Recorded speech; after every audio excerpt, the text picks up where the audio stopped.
Buenas noches, hermanos. Le damos gracias a Dios.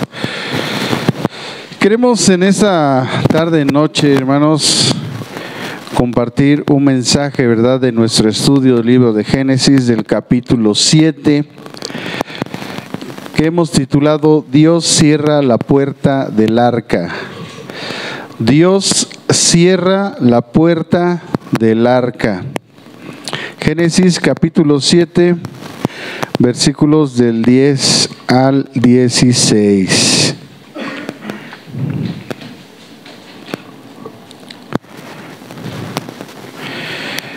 Dios cierra la puerta del arca. Dice la Biblia, hermanos, y sucedió que al séptimo día las aguas del diluvio vinieron sobre la tierra. El año 600 de la vida de Noé, el mes segundo, a los 17 días del mes, aquel día fueron rotas todas las fuentes del grande abismo y las cataratas de los cielos fueron abiertas. Y hubo lluvia sobre la tierra 40 días y 40 noches.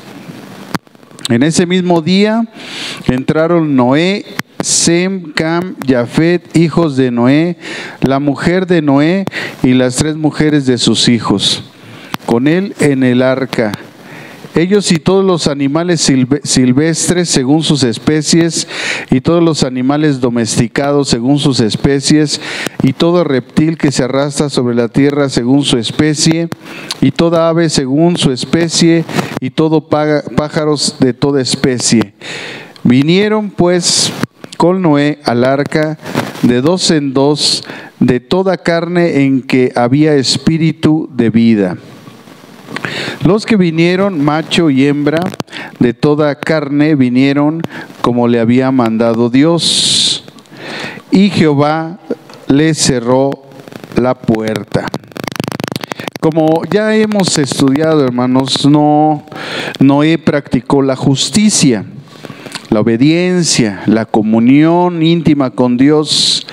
Y aunque vivió en medio de una generación de personas corruptas, violentas y desobedientes a la revelación de Dios, Noé formaba parte de una asombrosa minoría, pues solo él y su familia, 7 de ellas, debieron o recibieron la salvación por fe y a través del testimonio de Noé. El autor de la epístola a los Hebreos, en el capítulo 11, versículo 7, Hebreos 11, 7, narra algunos aspectos que le fueron revelados a él precisamente de Noé. Y dice el autor de los Hebreos: por la fe Noé, cuando fue advertido por Dios acerca de cosas que aún no se veían, con temor preparó el arca en su casa, se salvase, y por esa fe condenó al mundo y fue hecho heredero de la justicia que viene por la fe. Así que el autor de la carta a los Hebreos corrobora lo que el libro de Génesis declara, es decir, que Noé era un hombre temeroso de Dios y por consiguiente obedeció al Señor y actuó con temor reverente en la construcción de esa arca. Y Noé lo hizo por la fe, ya que fue divinamente instruido acerca de las cosas, dice, ¿verdad?, que todavía no habían sido vistas. Evidentemente Noé creyó plenamente en la revelación que había recibido de Dios. Entonces es claro que la gracia de Dios reposaba sobre Noé. Ahí en Génesis capítulo 6, versículo 8, Génesis 6, 8, dice: pero Noé halló gracia a los ojos de Jehová. Así que la gracia de Dios y la fe que había generado el Noé tuvieron el resultado de la justicia que Noé exhibió en medio de una generación que hemos visto pecaminosa y rebelde. Así que el ministerio de Noé pone de manifiesto también la paciencia y la misericordia de Dios hacia la humanidad pecadora. El apóstol Pedro lo expresó así, ahí en Primera de Pedro, capítulo 3, versículo 20, Pedro lo expresó así, Primera de Pedro 3, 20. El apóstol Pedro, ¿verdad? Creo que así aprendió la lección y dice 1 Pedro 3:20. Lo que en otro tiempo, es decir, de los contemporáneos de Noé, dice, desobedecieron cuando una vez esperaban la paciencia de Dios en los días de Noé, mientras se preparaba el arca en la cual pocas personas, dice, es decir, 8 fueron salvas por agua.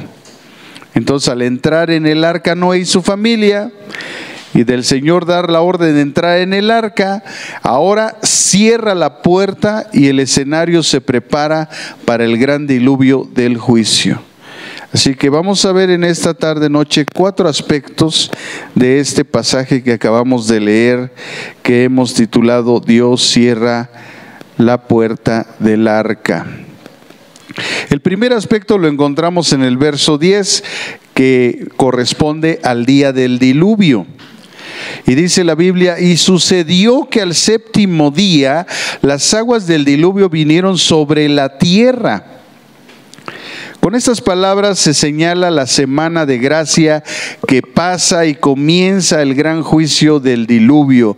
Dios da una semana de gracia y dice, tienen una semana y el que tiene que entrar y el que no, pues se quedó. La expresión que vemos en este pasaje, al séptimo día, es mejor traducirla, dicen algunos eruditos, después de 7 días. Es decir, que después de 7 días, las aguas del diluvio vinieron. Dios había entonces dado una semana de gracia, una oportunidad entonces adicional. Y durante este tiempo los animales entraron en el arca, pero también esos 7 días debieron servir como una llamada de atención para los hombres y mujeres que rehusaban creer. Amados hermanos, hoy mucha gente se rehúsa a creer, pero un día su tiempo se acabará. Ya sea que el Señor Jesucristo venga en el arrebatamiento, ¿verdad? En la semana les publiqué ahí en el chat de WhatsApp de toda la iglesia cómo un pastor, ¿verdad?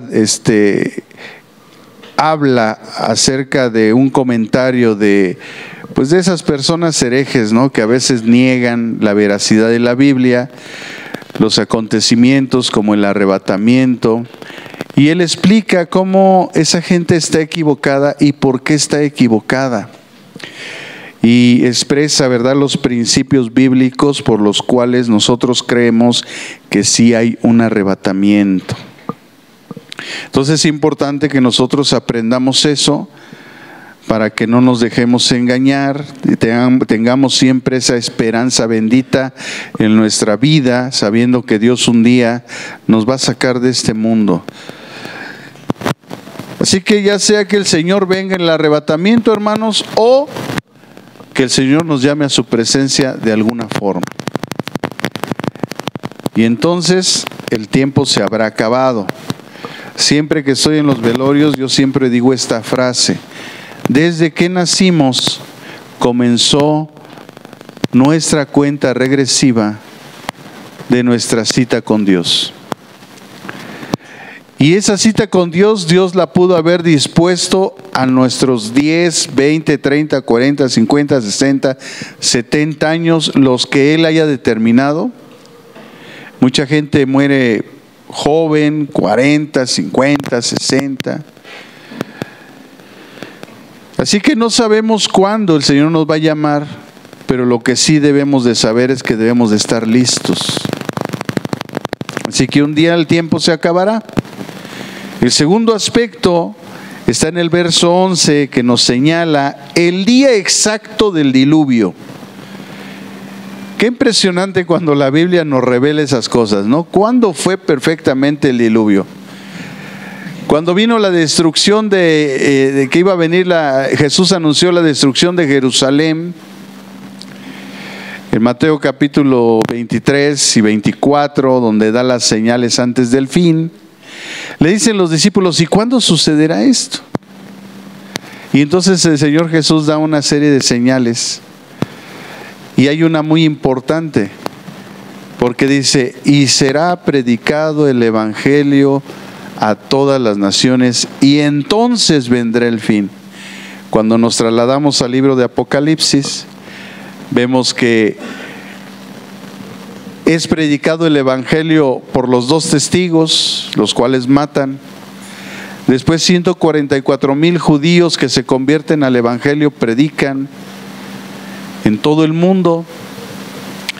Después, por si fuera poco o les faltara algo a la gente de esa época, del tiempo del fin, cuando ya viene casi la venida de Cristo y están por venir los juicios de Dios, sale un ángel de la presencia de Dios y se le aparece a cada persona en el mundo y le predica el evangelio. Y lógicamente después de eso viene el fin, empieza a los sellos, el derramamiento de el toque de las trompetas y el derramamiento fue después final de las copas de la ira de Dios. Así es que así se revela el día exacto en que vino el diluvio, y dice el verso 11 de Génesis capítulo 7: el año 600 de la vida de Noé, en el mes segundo, a los 17 días del mes, aquel día fueron rotas todas las fuentes del grande abismo y las cataratas de los cielos fueron abiertas. Debemos de observar, hermanos, que el autor de Génesis es muy meticuloso al proporcionar la fecha del diluvio. El diluvio, que fue un acontecimiento histórico, esto no es un relato mitológico. Esto no es una mitología, este es un relato histórico, es decir, esto sucedió. Tuvo lugar aproximadamente 1655 años después de la creación. Después de que Dios creó a Adán y Eva, pasaron 1655 años, según las fechas extraídas de la Biblia, tomadas, ¿verdad?, de manera escrita. El verso 11 entonces nos ofrece fechas precisas, sorprendentes. La primera de ellas es el año 600 de la vida de Noé. Entonces, si Noé tenía 600 años, haciendo las cuentas retrógradas, ¿verdad?, hacia cuando Adán y Eva fueron formados, vemos la fecha de nacimiento de Matusalén, los días que vivió, y así en consecuencia llegamos a la fecha del año 1655. Luego dice los 7 días antes del comienzo del diluvio. Es decir, que la fecha precisa del comienzo del diluvio es a los 17 días del mes segundo del año 600 de la vida de Noé. Y todo esto demuestra que el diluvio fue un hecho histórico totalmente diferente a lo que la mitología pagana dice. Sabemos claramente que en todo el mundo, en todas las culturas paganas, existe la información del diluvio. De hecho, el libro más antiguo del cual tenemos información, todavía más antiguo que la Biblia, que es el libro del Gilgamesh, está registrado no solamente el nombre de Noé, sino también la fecha más bien el acontecimiento del diluvio. Así que todos estos hechos históricos, hermanos, son completamente relevantes en nuestra vida cristiana. En relación con la fecha del diluvio, un teólogo prominente llamado Herbert C. Leopold dice: ahora la fecha es establecida más exactamente como corresponde a la importancia del acontecimiento. En la memoria de los sobrevivientes fue un día inolvidable. Como se ha señalado, dice Leopold, fue el año 600 de la vida de Noé. Así los santos del Señor, a quienes el Señor esconde antes que se rompa la tormenta, según como también el profeta Isaías en el capítulo 26, por ahí del versículo 20, hay una referencia acerca del diluvio. Dice, son tan importantes en su presencia que el tiempo se cuenta según sus vidas. Pero en lo que respecta al año en sí, dice Leopold, fue a los 17 días del mes segundo. Pero quiso decir el autor el año civil ordinario o el año agrícola que empieza en el otoño, cuando la tarea agrícola comienza de nuevo, o tenía en mente el año eclesiástico que comenzaba en abril.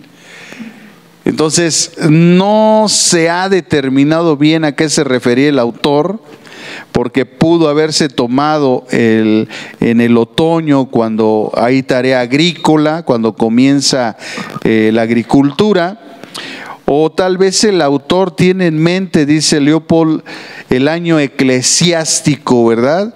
Ese calendario que el pueblo judío manejaba y que comenzaba en el mes de abril. A partir de Éxodo 12:2 y 13:4, al parecer ese año eclesiástico comenzó a existir con el Éxodo, no en Génesis, ¿verdad? Entonces es difícil determinar. Además, la lluvia fuerte mencionada en el versículo 12, ¿verdad?, con la palabra Gushem, tiene que ver primordialmente con las lluvias de otoño. Todo esto hace más probable que el mes que corresponda con nuestro mes de octubre.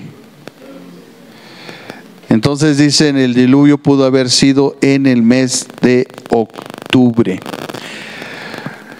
Las tremendas, entonces, hermanos, implicaciones geofísicas son descritas por Moisés así. Ahí en Génesis 7:11, que nosotros leímos, dice, aquel día fueron rotas todas las fuentes del grande abismo y las cataratas de los cielos fueron abiertas. Un gran comentarista bíblico, conferencista, escritor de libros, doctor en teología, muy prominente, que tiene muchos estudios bíblicos, llamado Elvis Carballosa, dice, al parecer el cielo hidrológico antediluviano estaba controlado por dos grandes concentraciones de agua, producto de la separación original que hizo el Creador al principio. Cuando en Génesis capítulo 1, versículo 2 y versículos 6 y 7, el Señor empieza a crear todas las cosas, dice Vizcarballosa, parece que esa agua fue producto de la separación original que hizo el Creador al principio.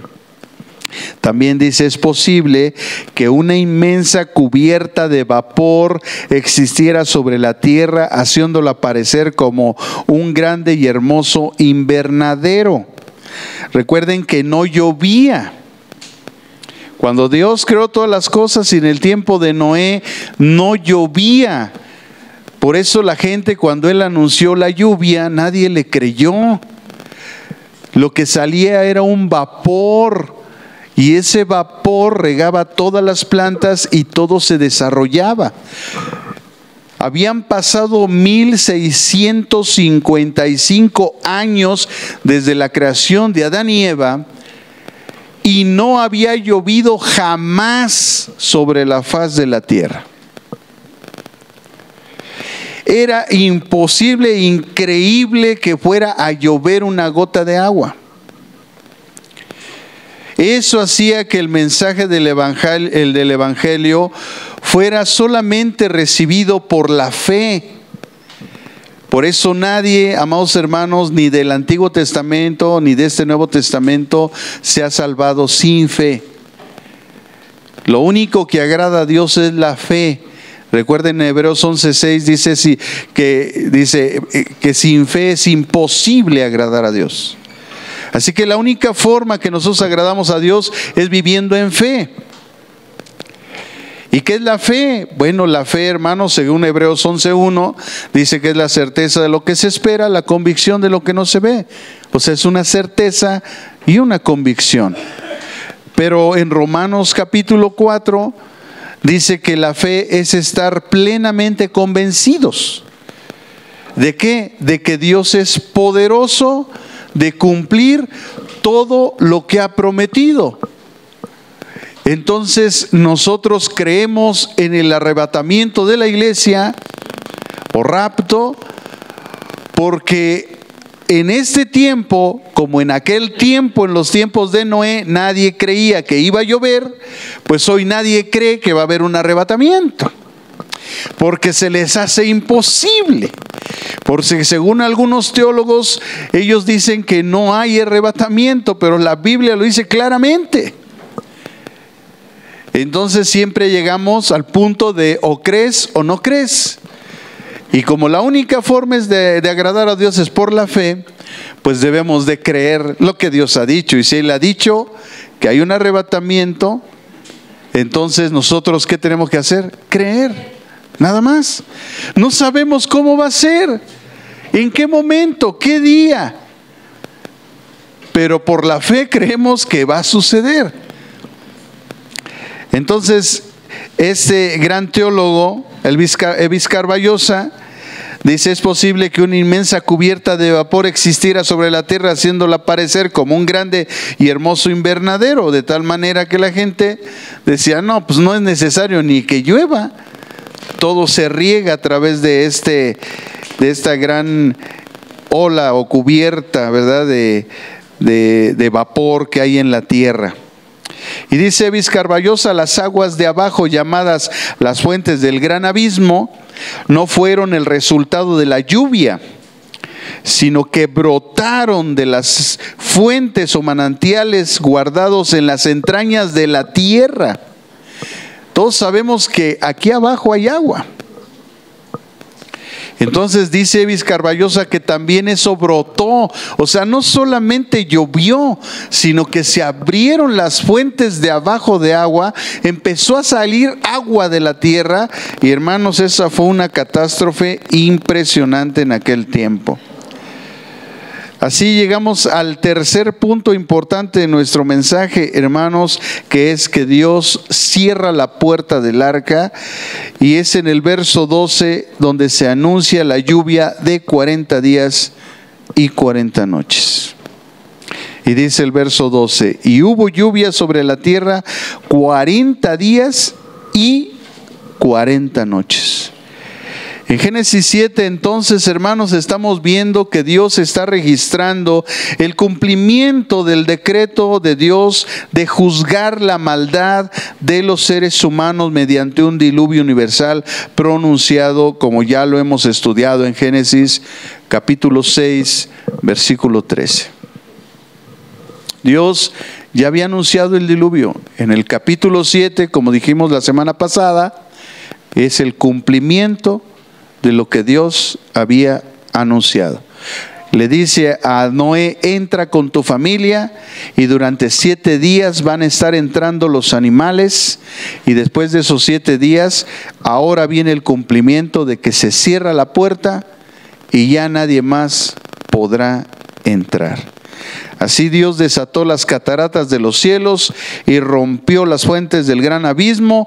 40 días, 40 noches. Hermanos, si eso sucediera en este tiempo, este mundo tampoco soportaría 40 días y 40 noches de intensa lluvia. Eso en aquel tiempo produjo que la tierra fuese cubierta por una cantidad enorme entonces de agua, que provocó un diluvio universal. Las aguas prevalecieron en la tierra por 150 días. 40 días, 40 noches, 150 días. El calado de arca era de 30 codos y se hundió hasta la mitad del mismo. Fíjense, el arca se hundió a la mitad. Casi el agua cubría el arca. Y dice Génesis 7:20, ahí está la referencia, Génesis capítulo 7, verso 20, dice: 15 codos más alto subieron las aguas después de que fueron cubiertos los montes. Y ahí se está refiriendo de que el arca estaba inundada o llenada hasta la mitad. No por dentro, ¿verdad? Lógico, por fuera nada más. Como explica también un gran teólogo, Keil, y también otro compañero de él que es Delitzsch, en su comentario sobre el libro de Génesis, dice: de modo que el diluvio fue producido por la ruptura de las fuentes escondidas dentro de la tierra, que empujaron mares y ríos por encima de sus márgenes, y por la lluvia que continuó incesadamente por 40 días y 40 noches. Cuando lo estudiamos en el capítulo 1 de Génesis, en el principio de la creación, hermanos, vimos concretamente que en el segundo día Dios separó las aguas de las aguas.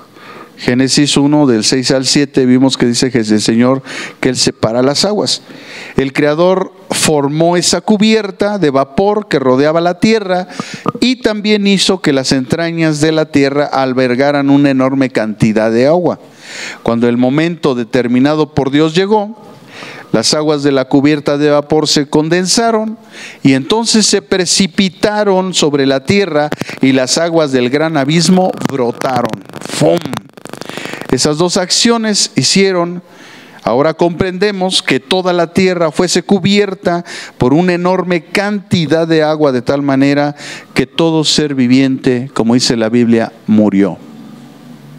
Todo aquel que no estaba en el arca murió. Amados hermanos, si esta es un tipo de, o una imagen de lo que va a suceder el día que el Señor determine terminar con esta tierra. No por agua, pero sí por fuego. Así que esas son este tipo de cuestiones que no nos gustaría, ¿verdad?, conocer, pero la verdad tiene que contarse completa. Dios ha determinado un día de destruir todo esto que usted ve. Todo esto que usted ve un día no va a existir más. Dios lo va a destruir todo.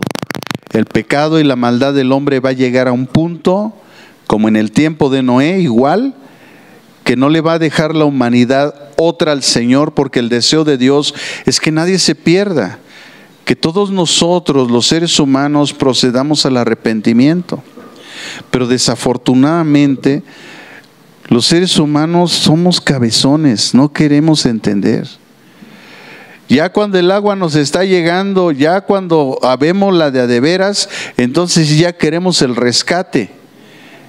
Pero un día la puerta se va a cerrar y ya no va a haber oportunidad. Por eso la Escritura nos señala que busquemos a Dios mientras puede ser hallado. Este es el día de la salvación. Este es el día del arrepentimiento. Este es el día de la redención de Dios. No esperemos a que vengan situaciones en nuestra vida, que estemos postrados, que ya no nos podamos mover, para ahora sí querer decirle a Dios: Señor, si tú me sanas, ahora sí te sirvo. No, es que ahora ya no me sirves. Es por eso que a mí se me hace increíble que Dios le habla a la gente una, otra y otra vez, y la gente no responde. Después quieren que el pastor vaya a verlos cuando ni siquiera venían a la iglesia. Hermanos, y a veces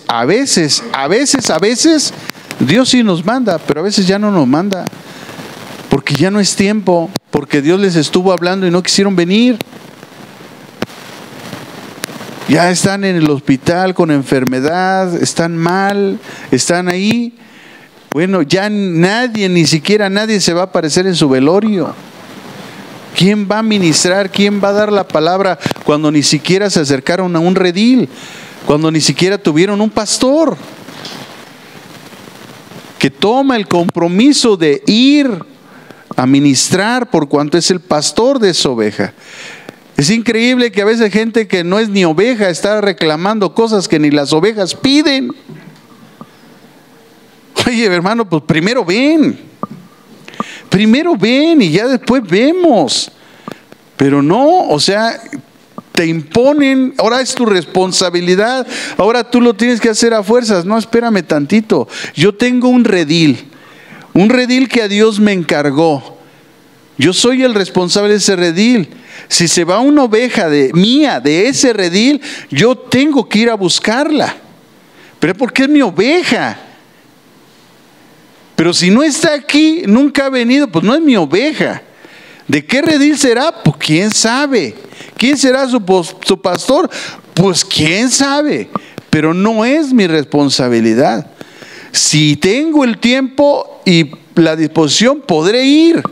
Pero si no lo tengo, pues con el dolor de mi corazón no podré ir. Esa es la diferencia, esa es la bendición de ser parte de una congregación, porque el pastor está comprometido. Me escriben de allá de Baja California Norte para ver si puedo visitar a un pariente que está en un hospital allá por Texcoco. Digo, hermanito, pues déjeme ver si puedo ir.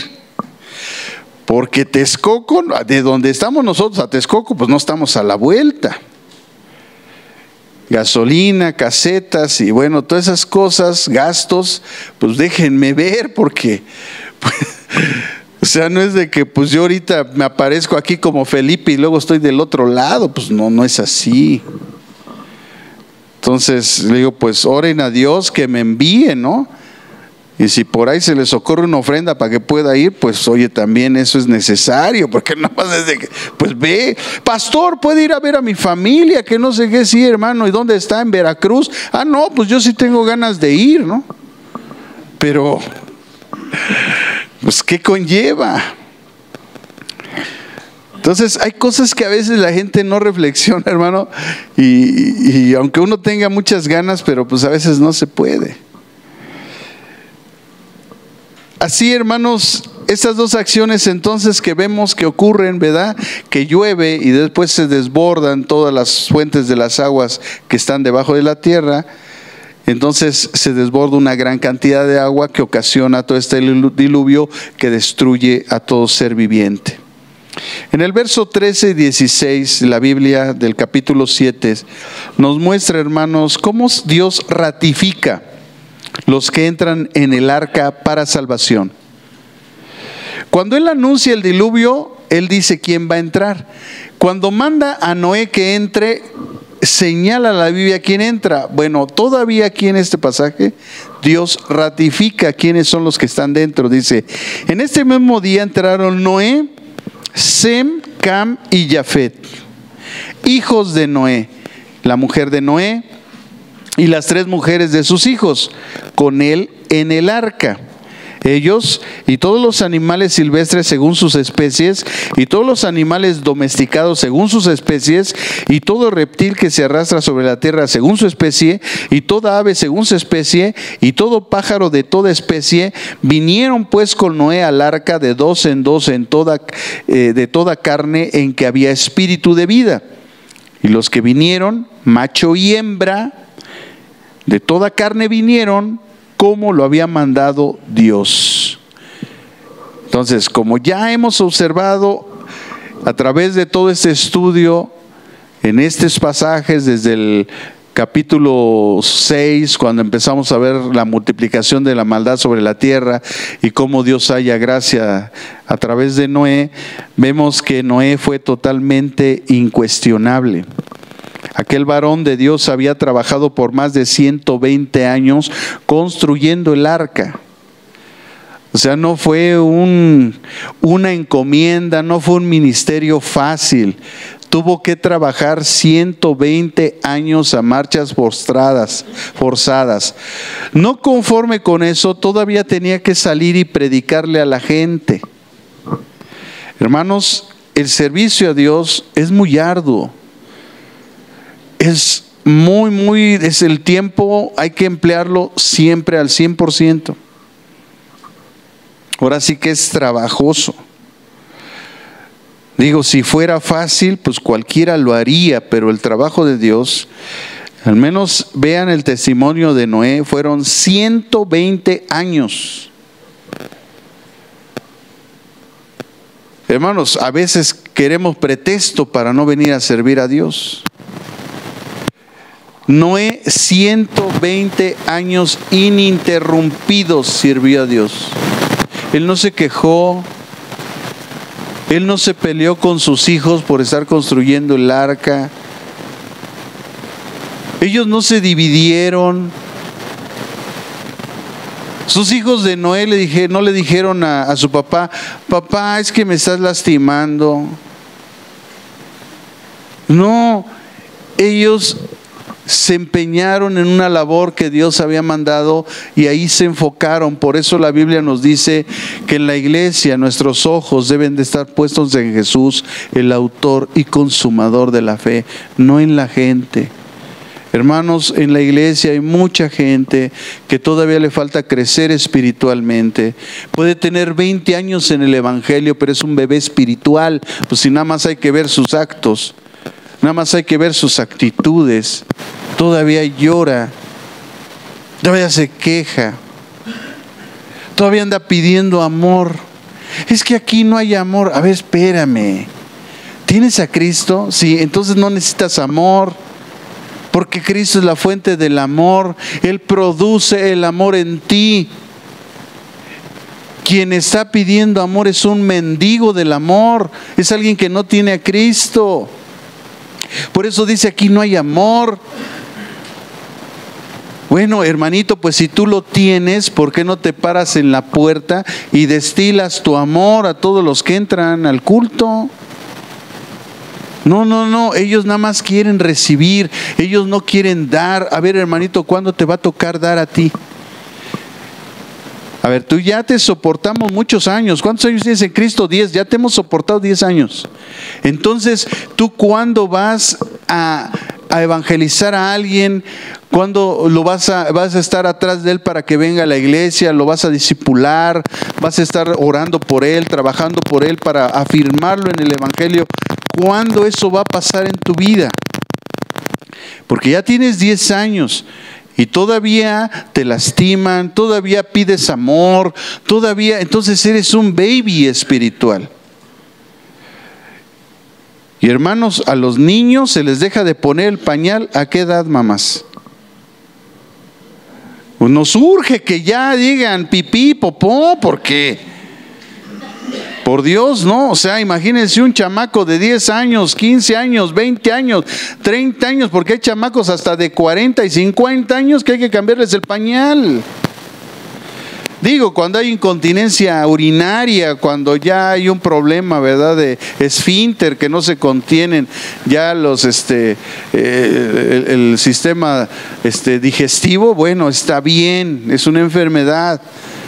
Pero estás bien, estás sanito y hay que estarte cambiando el pañal, pues yo creo que ya no es tiempo.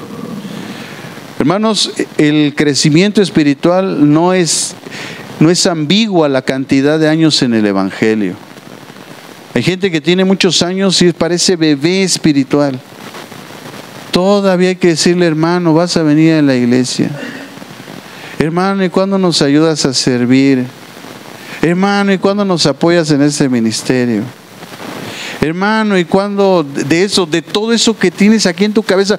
Porque dices que te sabes el Salmo 119, te sabes el 90, el 91, el no sé qué, no sé cuántos versículos. ¿Cuándo esos versículos se los vas a impartir a alguien? Eso que recibiste de gracia, ¿cuándo se lo vas a dar a alguien de gracia? Oye, pues si no es para ser obesos espirituales, es para pasar nuestro conocimiento a los demás, es para instruir, es para discipular, es para extender el reino, no para que tú estés así obesote y todo cuestionas al pastor, la prédica, la teología, cuestionas todo, pero esa obesidad espiritual no te sirve, pues no discipulas a nadie y a nadie le compartes. Hermanos, eso es terrible en la vida cristiana. Si hubiera una radiografía espiritual de cada uno de nosotros, ¿cómo estaríamos? Tal vez habría mancos, cojos, ciegos, gordos, flacos, espirituales. Y lógicamente gente sana que está compartiendo el Evangelio y que sabe de qué se trata el asunto de la vida en Cristo. Es increíble cuántos años tenemos y cuánta gente hemos traído a Cristo. Ni uno. Hay gente que ni una sola persona la ha traído a la iglesia, nunca la ha discipulado a nadie, nunca le ha compartido a nadie.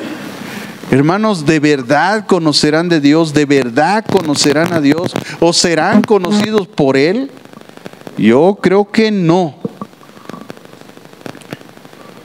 Nuestra labor es ir y predicar el Evangelio. Ese es nuestro apostolado. Romanos 1 dice que tenemos ese apostolado. Ir y predicar el Evangelio es nuestra encomienda.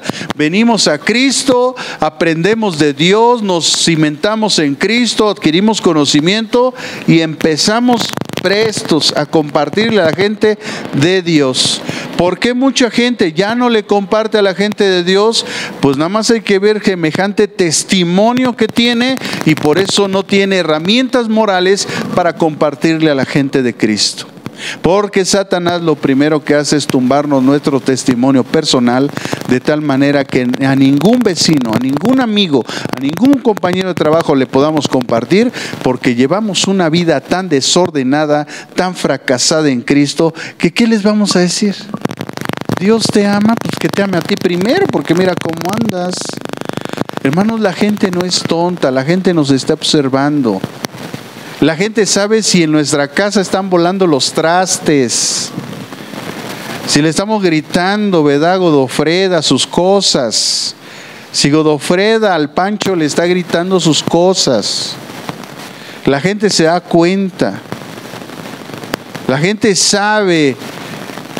Y luego hasta te ven y, ay, hola, hola, hasta se ríen de ti, ¿no? Te dan una sonrisa cuando te saludan, no porque te estén saludando, sino porque están burlando de ti.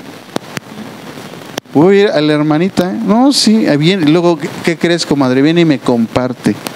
Pero mire, no es chisme, nada más le comento, pero yo sé cuando llega su esposo, cómo se empiezan a decir de majaderías y de no sé qué. ¿Tú crees que con ese testimonio le vas a hablar a alguien de Dios? O sea, nuestra pereza espiritual, nuestro mal testimonio está llevando a que el Evangelio de Jesucristo esté bloqueado en nuestras vidas. Cuando esa es nuestra encomienda. Si una encomienda tenemos, hermano, fuera de cualquier ministerio que podamos servir a Cristo, es predicar el Evangelio. Dios nos ha puesto en una colonia, nos ha puesto en una cerrada o en una calle, y ahí esa gente le tenemos que compartir. Pero si salimos y estamos gritándonos de majaderías los esposos y le estamos gritando majaderías a nuestros hijos y tenemos mal comportamiento con los vecinos y andamos defraudando a la gente, ¿ustedes creen que con ese testimonio la gente va a querer a Cristo? No, hermanos, lo que somos no es que somos cristianos, somos piedras de tropiezo para la gente.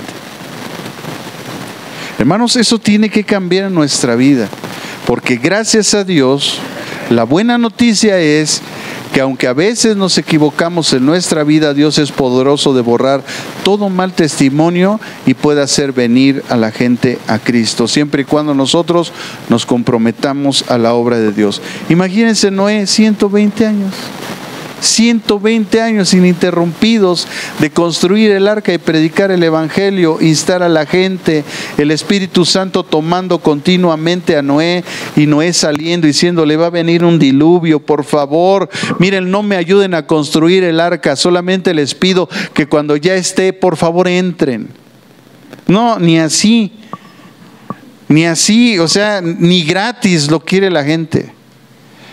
Hermanos, es increíble que la gente cuando le cuestan las cosas está más dispuesta a pagar a que cuando se lo dan gratis. Así como la salvación, ¿qué tienes que hacer? Nada más cree. Nada más, sí. Y no tengo que hacer nada más, no, nada más tú cree. No es que hay que hacer algo, a ver, ¿y cuánto hay que dar? No hay que dar nada, solamente cree. Pero viene el diablo con sus secuaces, se mete en la iglesia y todo le cobran a la gente, hasta el respirar. Hermanos, vamos a tener un evento de matrimonios, 300 pesos por pareja. Ahí está la gente pagando por algo, amados hermanos, que es una responsabilidad del pastor. O sea, ya estamos como la iglesia tradicional cobrando los eventos, matrimonios, bautizos, todos estamos cobrando. ¿Y cómo lo quiere? ¿Con alfombra roja, azul? Así estamos en las iglesias cristianas haciendo mercadería de la iglesia. Gracias a Dios aquí no es así. Pero allá afuera hay pretextos, cualquier pretexto. No, es que estamos sacando fondos para la iglesia. A ver, pastorcito chafa. Primero, Dios no nos mandó a construir templos. Dios nos mandó a construir vidas. Esa es nuestra prioridad. La vida de las personas. Es nuestra responsabilidad brindarles la enseñanza, el conocimiento necesario en el área necesaria, matrimonios, jóvenes, varones, mujeres, gratuitamente, porque es mi responsabilidad. Pero no falta allá afuera cómo hace el negocio. Y mire, la gente está dispuesta a pagar. No, yo creo que voy a cambiar de estrategia. Porque cuando se les dan las cosas gratis, bueno, o no vienen, o no se disponen,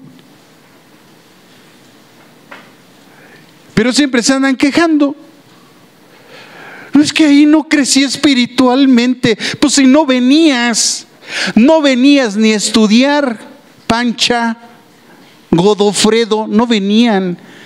Tenían problemas en su matrimonio y el pastor les decía, vengan al evento de matrimonios. No venían. Hermanos, es gratis, no venían. No, es que tengo tanto trabajo, pastor. Es que tengo no sé qué. Es que quién sabe qué. Pretexto siempre. Pero el día que se enojan, el día que traen, no, es que ahí no crecí espiritualmente. A ver, vamos a ver la lista y vamos a ver en cada evento que hicimos si viniste siquiera. Ni siquiera viniste, ni te interesó. Entonces el diablo te arrastró y ahora piensas que fue mi culpa. No me digas si fue tu responsabilidad. Tantos problemas en el matrimonio, pues hay que venir a matrimonios, hermanos, y no porque estemos mal, sino porque necesitamos conocimiento específico en matrimonios para llevar a cabo nuestra vida correctamente. Los varones ya andamos bien, yo creo, porque no venimos. Pero nuestro carácter, nuestra actitud no ha cambiado, entonces necesitamos venir a varones. Es Dios quien hace la obra, es la palabra de Dios quien hace la obra en las personas. No es el predicador. Es que la gente está acostumbrada a que lo motiven, está acostumbrada a que le griten, a que le saquen 3 lágrimas. O sea, no depende del hombre, la salvación no depende del hombre, la transformación del alma depende de Dios y la palabra que es predicada por cualquier persona. Charles Spurgeon, el príncipe de los pastores, en su testimonio dice que estaba nevando en la ciudad donde él estaba y por el frío encontró una iglesia y dijo, me meto, es que me estoy congelando. Él no era cristiano y se metió a la iglesia. Dice, como hacían tanto frío, me senté casi hasta adelante. No llegaba el pastor. De repente sonó el teléfono, alguien contestó y pasó al frente en el púlpito. Dijo, hermanos, el pastor no va a poder llegar, ha habido un derrumbe de nieve y está atorado su coche, no va a poder estar. Entonces un hermanito ahí que con trabajo sabía predicar pasó al frente y dice, yo lo escuchaba todo lo que estaba diciendo, dice Spurgeon, y decía yo, no, a este cuate le falta mucho, no sabe muy bien las cosas. Pero de repente dijo una palabra que impactó mi vida. Y en ese momento caí a los pies de Jesucristo. ¿Por qué? Porque no consiste en el predicador, no consiste en las palabras. Nosotros nos esforzamos y tratamos de armar un mensaje para sus vidas, pero no depende de eso. Es el Espíritu Santo que viene al corazón de cada uno de nosotros el que nos transforma. Pero la gente está acostumbrada a las motivaciones personales, a la psicología, al misticismo, a caer en el piso, a revolcarse como demonios. Bueno, pues cada quien, hermanos, pero el Evangelio no trata de eso. Yo he visto mucha gente caer al piso. Yo vengo de un contexto bautista costal o pentebautista. Y yo veía que la gente se caía. Yo decía, ¿por qué se cayó? Allá estaba una señora llorando y decía, llora, ¿por qué está llorando? Acá uno va hablando raro y yo decía, ¿qué está diciendo? Acá otra temblando y yo decía, ay, caray, ya le dio la roña o no sé qué. Es que yo así era, yo era juzgón, entonces yo decía, ¿qué se está pasando en este lugar? Bueno, decía yo, no entiendo muchas cosas. Y vi mucha gente que caía al piso, el pastor oraba, caían al piso, se levantaban y seguían siendo iguales. El mismo demonio allá afuera, aquí en la iglesia un santo, allá afuera el mismo demonio de siempre. Pero cayó al piso, pero habló lenguas, pero tembló, pero lloró, pero allá afuera el mismo demonio de siempre. Entonces, ¿qué es eso? Emocionalismo, nada más. Cuando Dios toca a una persona verdaderamente, su vida es transformada. Ya no piensa igual. Cambia su corazón. Empieza a vivir de una forma diferente. Amados hermanos, el propósito de Dios en el tiempo de Noé fue ese. Y 120 años Noé se empeñó en eso y la gente lo rechazó. En ese acto, Jehová señala el hecho de que Noé y su familia fueron salvados por el acto de la gracia soberana de Dios, no por intervención humana. No consiste en los hombres, hermanos. Una vez que Noé, su familia y todos los animales entraron, comenzó entonces el juicio del diluvio. Aquel acto de Jehová separó a Noé y su familia del mundo que estaba a punto de perecer. Noé había predicado el mensaje de la justicia de Dios a aquella civilización por 120 años, pero tanto su mensaje como su persona fueron rechazados. Le hicieron el fuchi a Noé y a su mensaje. Así que solo su familia y los animales determinados por Dios, que ya leímos, entraron en el arca para su salvación. Porque así es Dios, hermanos. El que no quiere entrar, que no entre. El mensaje está ahí. Cristo murió por nuestros pecados. Él está dispuesto a perdonarte. Lo único que tú tienes que hacer es arrepentirte, nada más. Confesar tus pecados. Decir, he pecado contra el cielo y contra ti. No soy digno de ser llamado tu hijo. Señor, me arrepiento. Lo único que tenemos que hacer. Creer que la sangre de Cristo nos limpia de todo pecado. Que hemos recibido la justificación, el perdón de nuestros pecados. Creemos fielmente que la resurrección de Cristo se llevó a cabo, por tanto Cristo vive y Él ha prometido estar con nosotros todos los días hasta el fin del mundo. Lo único que Dios pide, mucha gente no quiere este mensaje. Algo quieren hacer, se quieren ir de rodillas, quieren pagar mandas, quieren hacer cosas que ya no son necesarias. En la iglesia es atacada por falsas enseñanzas, doctrinas legalistas que hemos estado tocando continuamente en el libro de Gálatas, porque el libro de Gálatas de eso habla. Y cómo hay imposiciones en la iglesia, formas de vestir, formas de ser, formas de... A ver, si ya Cristo nos liberó de todo eso. Dejemos que el Espíritu Santo ponga equilibrio en nuestra vida. Tú no me tienes que decir lo que tengo que comer y lo que no tengo que comer, lo que yo tengo que tomar o no tengo que tomar. ¿Sabes por qué? Porque en eso no consiste el reino de Dios. Romanos 14, ahí dice. Pero como la gente no lee la Biblia y no la entiende y no la pone en práctica, pues por eso hay nubes en su cabeza. Están llenas de religiosismo. Hermanos, venimos de una religión tradicionalista, religiosa, legalista, de sacrificios, de salvación por obras que tenemos que sacar de nuestro corazón. Somos libres en Cristo. Nuestra salvación nos fue otorgada por gracia. Debemos de entender qué es la gracia. Es un don inmerecido, es algo que tú y yo no merecíamos. Ninguna obra de nosotros nos dio esa bendición de parte de Dios.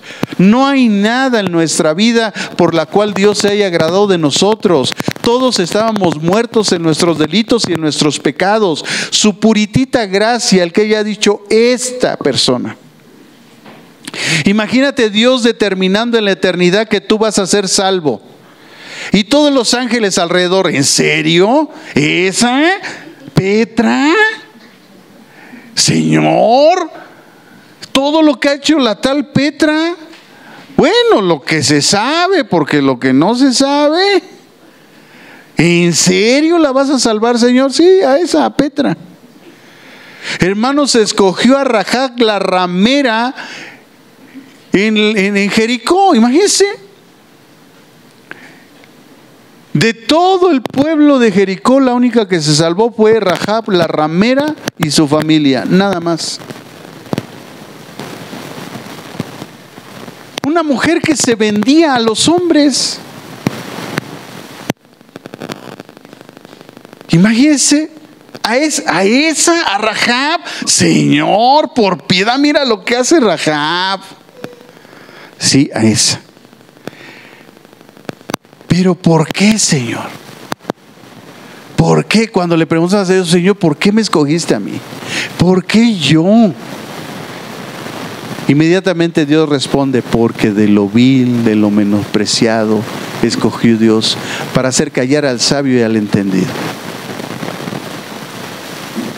O sea, nosotros, hermanos, no somos lo mejor de este mundo. Somos lo peor. En serio, entiéndalo, reflexiónelo. Usted no es lo mejor de este mundo. Usted era lo peor de este mundo. Pablito, hermanos, un chaparrito así de unos 60, estuvo a punto de acabar con todos los cristianos de su tiempo. Usted puede imaginarse al Señor Jesucristo sentado en su trono y tiene que venir a ver a Pablo, pararse enfrente de él y decirle: Pablo, ¿por qué me persigues? Por eso Pablo, cuando defiende su ministerio, dice: ¿acaso yo no he visto al Señor? Porque fue Cristo el que se le apareció. Pablo, si no me aparezco a ti, vas a acabar con todos los cristianos. Era un chaparrito así, peloncito, religioso como él mismo, sabio y conocedor como él mismo.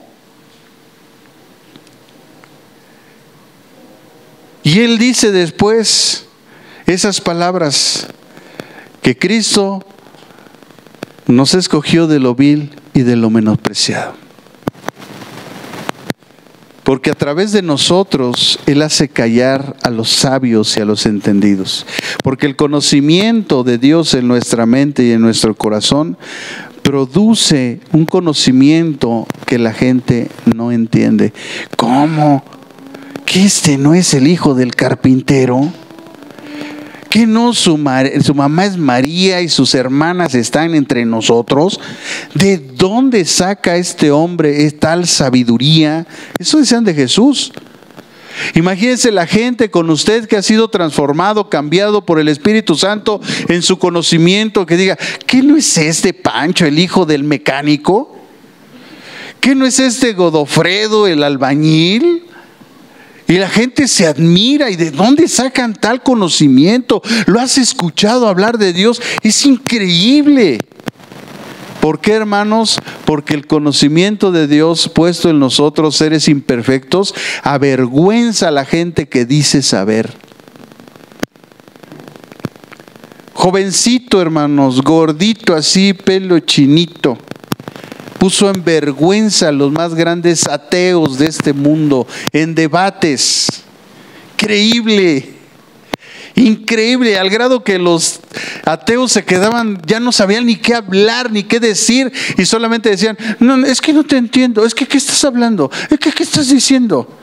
Oye, pues si vienes a debatir, no a que te dé clases. Muchachillo de 20 y tantos años, hermano. Allí en República Dominicana le dieron las llaves del país. El presidente le dijo: oye, por favor, enseña a todos mis jóvenes ese conocimiento que tú tienes. Avergonzó a gente de mucho conocimiento según ellos, porque Dios, hermanos, nos ha escogido a nosotros, porque nosotros somos lo peor de este mundo. Qué bien nosotros,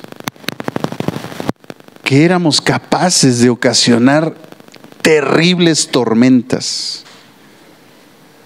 Nada más acuérdate quién eras. No hasta luego nos jactamos y decimos: nada más porque soy cristiano, porque si no ya lo hubiera tumbado a este. Sí, porque éramos bárbaros. No, hasta decimos: no, si este me hubiera conocido antes, mira, si le diría: guárdame este fierrito, mira, nada más te voy a dar 10 para que salgas corriendo. Porque así éramos. Porque como dice el dicho, ¿no? Cualquier valiente con un plomazo cae. Y tú eras capaz de sacar la pistola y ¡pum! ¡Qué óvole! Aquel empezaba con sus movimientos de karate, tú sacabas la pistola, ¡pum! Ya, quítate. Pasabas por enfrente.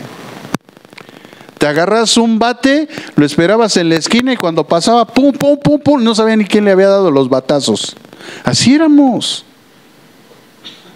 Los cazábamos, ahí andábamos buscando a dónde caminaban, dónde andaban, los esperábamos ahí en los oscurito, sacábamos el fierrito y ya cuando salíamos, ¡pas, pas, pas, pas! Nos íbamos y no sabían ni quién les había dado los piquetes. Así éramos. Por eso decimos: es que ese cuate se hubiera conocido. No. O sea, y nos jactamos de eso. ¿Por qué? Porque realmente así éramos de lo más vil, de lo más menospreciado, hacíamos barbaridad y media. Pero Cristo, hermanos, Cristo un día abrió la puerta del arca por su gracia, así como esos animalitos nos dejó entrar, porque éramos leones, éramos jirafas, éramos perros, éramos gallos, algunas llenas por ahí. Sabía de todo. Y se abrió el arca y entramos los animalitos. Pero, amados hermanos, la Biblia es contundente. Porque después dice finalmente: y Jehová cerró la puerta. Jehová cerró la puerta. Hermanos, después de que Noé y su familia y la gran cantidad de animales hubieron entrado en el arca, Moisés escribió: y Jehová cerró la puerta. Fue Jehová Dios quien personalmente cerró, selló, es otra traducción, selló el arca. Es importante entonces que observemos que el Señor selló la puerta por fuera, sin ayuda de Noé. Entonces puede verse aquí un cuadro entonces que puede maravillar nuestra vida de lo que es la provisión del Señor para la seguridad del creyente en Jesucristo. Cuando ellos entraron en el arca, selló Dios la puerta de tal manera que la salvación de esas personas que habían entrado en el arca estuviera segura. Por esa causa, cuando nuestros hermanitos que no les ha amanecido dicen que la salvación se pierde, a ver, este es un tipo de un antitipo de Cristo. El tipo es que así como el arca la selló Dios y la cerró y garantizó la salvación de Noé, sus hijos Cam, Sem, Jafet, su esposa y las 3 esposas de sus hijos, y garantizó su salvación una vez entrando en el arca, ese es el tipo del antitipo de lo que hace Cristo cuando Él nos salva. Él garantiza nuestra salvación de tal manera que Él mismo declara: las ovejas que Dios ha puesto en mi mano, nadie las arrebata. Porque mi Padre es mayor que todos y Él me las dio y Él las puso en mi mano de tal manera que a mí nadie me las arrebata. Por eso Pablo viene en el capítulo 8 en la carta a los Romanos y dice: ¿quién nos separará del amor de Dios? A ver, dice Pablo, ¿principados? O sea, ¿habrá un demonio que pueda venir y llevarnos al infierno cuando nosotros ya somos salvos? Y dice Pablo, principados, potestades, lo alto, lo bajo, lo profundo, lo creado, lo no creado. Y entonces dice, nadie nos puede separar del amor que es en Cristo Jesús, Señor y Dios nuestro. Nadie. ¿Y nadie quién es? Entonces, ¿por qué la gente sigue pensando que la salvación se pierde? Porque no ha entendido estos principios. Ojalá ya por piedad nuestros hermanitos en Cristo lo entiendan, lo reflexionen, el Espíritu Santo les ilumine y se dejen de esas tonterías, hermanos, porque si la salvación se pierde, entonces ¿para qué murió Cristo? ¿Para qué derramó todas sus lágrimas, toda su sangre, para que al final tú puedas perder lo que el sacrificio de Cristo hizo? Ahora dime, ¿bajo qué pecado? Si la Biblia dice que todo pecado nos es perdonado, entonces pues no va a faltar el listo, va a decir sí, pero hay un pecado que Dios no perdona, la blasfemia del Espíritu Santo. Perfecto, pero la blasfemia del Espíritu Santo, ¿quién la cometió? Pues fueron los fariseos y los escribas que no creían en Cristo. Es decir, los incrédulos tienen el riesgo de blasfemar al Espíritu Santo, no los creyentes. Porque Romanos también capítulo 8 dice que los que somos guiados o controlados por el Espíritu de Dios somos hijos de Dios. Y si tú eres controlado y guiado por el Espíritu de Dios, eso quiere decir que tú no puedes hacer lo que tú quieras. Por lo tanto, el mismo Espíritu te va a prohibir, no va a permitir que tú cometas la blasfemia al Espíritu Santo. Pero hermanos, hasta que todas estas, y todavía hay otras evidencias más, la Biblia dice muchas cosas más acerca de la salvación no se pierde, pero bueno, la gente sigue pensando eso. Hermanos, aquí vemos claramente que el Señor sella la puerta y garantiza la salvación de los que están adentro del arca, que es un tipo de Cristo. Cuando nosotros venimos a Cristo, Él es el arca de la salvación y venimos a Cristo y Él garantiza. Por eso Él dice, el que cree en mí tiene vida eterna. No dice tiene vida temporal, no dice tiene vida mientras se porta bien, mientras no se equivoca, mientras no hace nada. Es que no ha entendido que Cristo perdonó, la gente no ha entendido que Cristo perdonó nuestros pecados pasados, presentes y futuros. Él pagó por adelantado. Él sabía que somos seres humanos. Cuando tú pecas, a Él no le sorprende. Él ya sabe que tú lo ibas a hacer. Entonces, como Él ya sabía que tú lo ibas a hacer, Él no te quitó la prueba. Te dejó la misma prueba, pero te dio su palabra para que tú evitaras esa prueba. Pues Él ya sabe que ibas a pecar. Te dio su palabra para que no pecaras, brincaras o te dieras vuelta a ese pecado y no sufrieras las consecuencias que Él ya había visto que ibas a sufrir por causa del pecado que ibas a cometer. Entonces, hermanos, si nosotros no obedecemos la palabra de Dios, siempre vamos entonces a caer en esas cosas que Dios ya había visto que íbamos a caer y que por su palabra Él quería impedir que nosotros no sufriéramos las consecuencias. No creas que cuando tú pecas llega un ángel, Señor, ya pecó Pancho. ¿Cómo? ¿Por qué no me avisaron? Ay, ¿usted cree que Dios va a ser? ¿Cómo que no me avisaron? Entonces Él no sería omnisciente. Él lo sabe todo. Entonces Él ha dejado las pruebas. Pero al mismo tiempo, fíjense, mientras Él deja la prueba, que Él ya sabía que ibas a pecar, pero pone su palabra en medio para que tú al ver la palabra evites esa caída que ya estaba ahí, la evitas. Y entonces Él al mismo tiempo, cuando tú evitas caer en esa tentación, en ese pecado, en esa prueba, Él se da cuenta que tú estás pasando el examen de la santificación.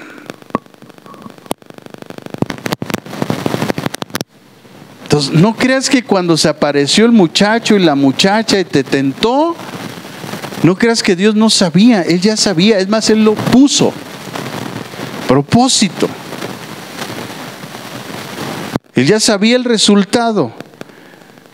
Pero al poner su palabra, Él quiso evitar el resultado para que tú no cayeras. ¿Pero qué hiciste? Caíste. Y la palabra la hiciste a un lado. Cuando Él la puso enfrente de ti, para que evitaras eso, no lo entendiste. Te mandó el mensaje del pastor y no hiciste caso. Estabas ahí pensando en la inmortalidad del cangrejo. Decías, no, es que a mí nunca me va a pasar. No, no creo que a mí me pase. No, y después te pasó. Ahí está. Dios te había mandado el mensaje, la exhortación, la prevención para que no cayeras, y de todas formas hiciste lo que quisiste y caíste.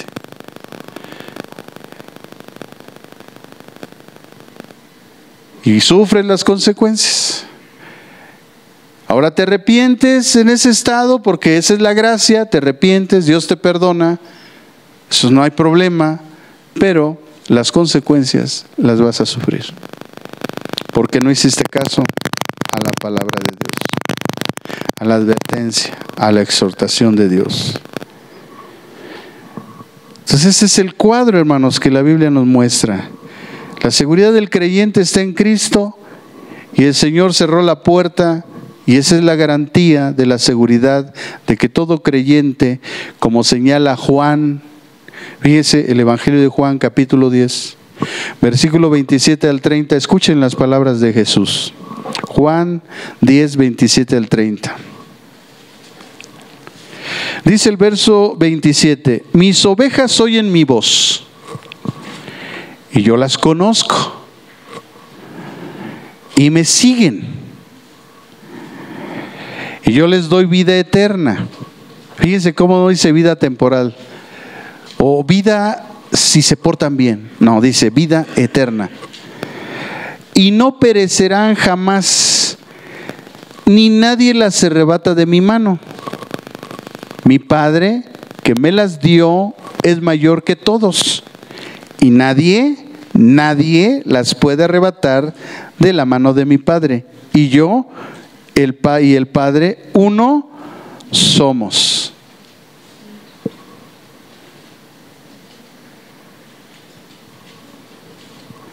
Uno somos. Fíjense, ese es un principio pastoral. Dice, mis ovejas oyen mi voz. ¿Yo cómo sé que alguien es mi oveja? Pues porque escucha mi voz, porque le doy un consejo y hace lo que yo le dije de consejo. Al escuchar mi voz yo digo, y hace lo que yo le mandé, entonces digo, esta es mi oveja. Porque mi oveja va a escuchar mi voz. Así como nosotros escuchamos la voz de nuestro gran pastor que es Cristo, y venimos al Evangelio y venimos a salvación, también cuando un pastor le habla a una oveja, la oveja responde. La oveja oye su voz. Entonces, ¿qué pasa? Que el pastor la conoce. Dice, esta es mi oveja. ¿Y qué resulta de esa comunión? La oveja sigue al pastor. Por eso la imagen del pastor es que el pastor va adelante y las ovejas van atrás. ¿Por qué? Porque el pastor no es un arriero. El pastor no va atrás y las ovejas al frente y él las va arriando. No, la imagen del pastor bíblico es que él va adelante, él va llamando a sus ovejas oyen su voz, lo siguen. De esa manera, nosotros los pastores nos damos cuenta quiénes son nuestras ovejas y quiénes no lo son. Y cuando vemos las características de las ovejas, nos damos cuenta que las ovejas no tienen colmillos. Entonces no te muerden, o sí te muerden. No te muerden. Son tan dóciles que nada más berrean o balan, y incluso las matan y ni modo, no hacen nada las ovejas. Pero si una oveja te muerde, entonces no es oveja, es un lobo. ¿Y lobos para qué queremos aquí? Y a Dios le ha dado, al pastor le ha dado un cayado.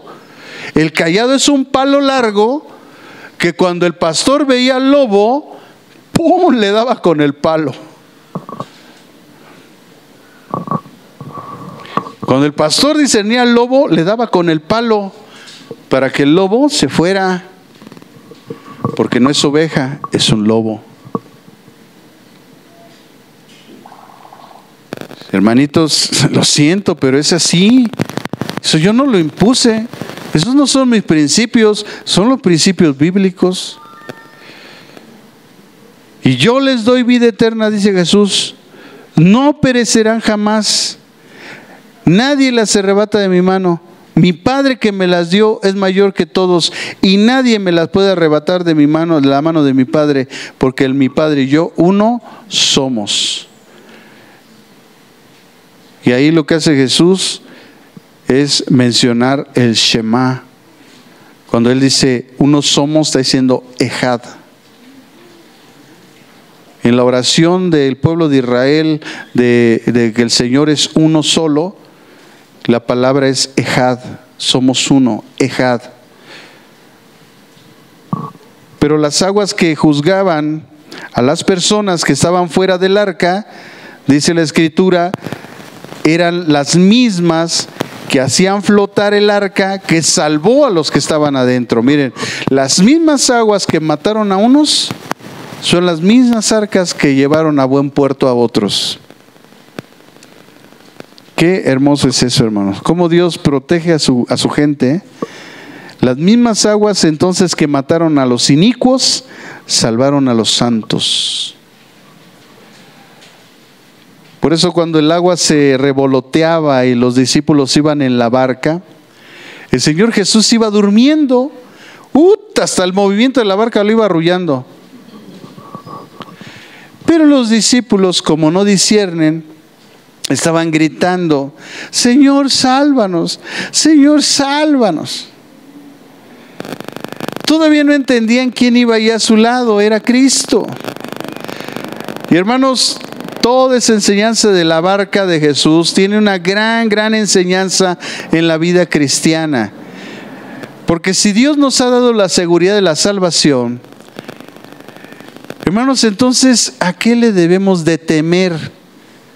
Ni al Electra ni al Coppel. Pero hay gente que ahí se acaba la vida, hasta se ahorca, porque ya no ve según él la solución. Finalmente, hermanos, quiero terminar con estas palabras. Se ha señalado entonces anteriormente que los días cercanos a la segunda venida de Cristo serán semejantes a los días de Noé, y quizás peores. Dios destruyó al mundo antiguo mediante un diluvio universal, como lo señala Pedro en su segunda carta, en el capítulo 3, versículo 6, que dice: por lo cual el mundo de entonces pereció anegado en agua. En este mundo presente será juzgado mediante juicios relacionados con la segunda venida, descritos en Apocalipsis desde el capítulo 6 hasta el capítulo 9. Léalo, y ese es el juicio que va a venir sobre esta tierra. Los sellos, las trompetas, las copas de la ira de Dios. Y en este tiempo también solo quienes ponen su fe en Jesucristo serán librados de esos terribles juicios. Dios cumple su palabra, hermanos. Él dijo que traería un diluvio, pero en ese tiempo dijo que Él también traería un juicio, pero antes del juicio vendría el arrebatamiento de su iglesia. Él no va a permitir que nosotros seamos parte de todo lo que va a suceder aquí en esta tierra. Dios va a cumplir su palabra. ¿Para qué? Para destruir toda carne que hay en el espíritu debajo de vida del cielo. Todo lo que hay en la tierra entonces morirá.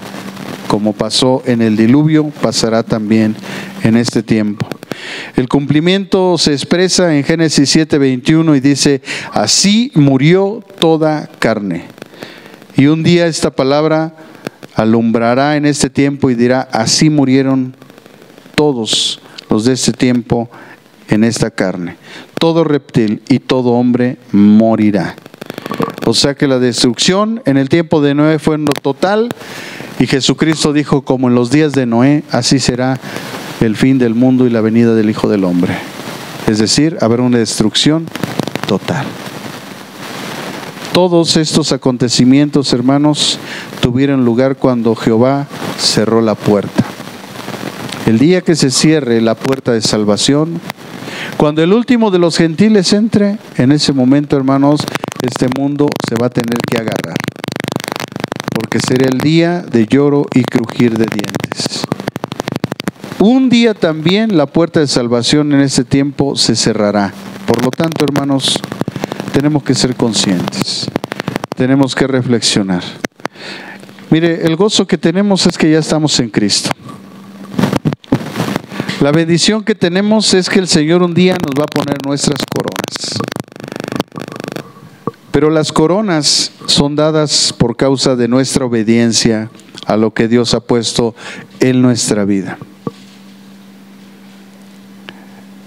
Y la única forma que nosotros podamos cumplir con lo que Dios ha propuesto es a través de su Espíritu Santo. El Espíritu Santo, hermanos, debe de estar en nuestra vida, latiendo todos los días de nuestra vida. Si todavía batallas con el pecado, si todavía te entristeces cuando fallas a Dios, esa es una buena señal. Porque si el Espíritu Santo no estuviera en ti, no habría ninguna resistencia. No habría en tu vida la reflexión. No habría el sentimiento de coraje de decir: Señor, perdóname, te fallé, pero quiero empezar de nuevo. No habría el sentimiento de decir: Señor, Señor, Señor, porque el único que nos lleva a Cristo es el Espíritu Santo.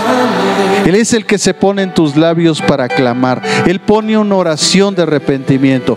Él pone una oración de sanidad. Él pone una oración en tus labios para tu bendición en tu vida. Si el Espíritu Santo no estuviera en tu vida, no habría resistencia en ti. Si todavía resistes y como que quieres venir y no quieres venir, es una buena señal, porque si el Espíritu Santo no estuviera en ti, no habría pelea, tú te irías al mundo.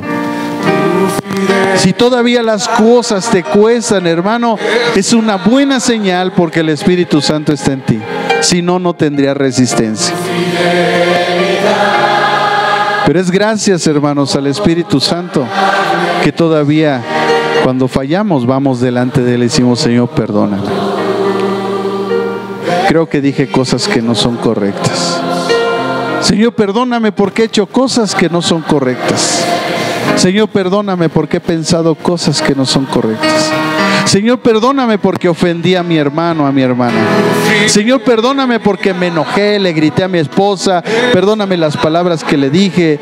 Señor, perdóname por lo que estoy haciendo. Cuando todavía, hermanos, cuando todavía en nuestro ser están esos sentimientos, es una buena señal, porque el Espíritu Santo todavía está presentando batalla contra nuestra carne, nuestros malos deseos, nuestras malas pasiones. Cuando haces algo y dices: Señor, ya vi una cosa que no es correcta, ya hablé algo que es incorrecto, esa es una buena señal, hermano. Pero ¿qué sigue después de descubrir que realmente el Espíritu Santo está en mí? Esa realidad debe de traer a mí en la conciencia el saber que Él está conmigo. Y entonces que Él es poderoso para que yo pueda vencer toda situación en mi vida.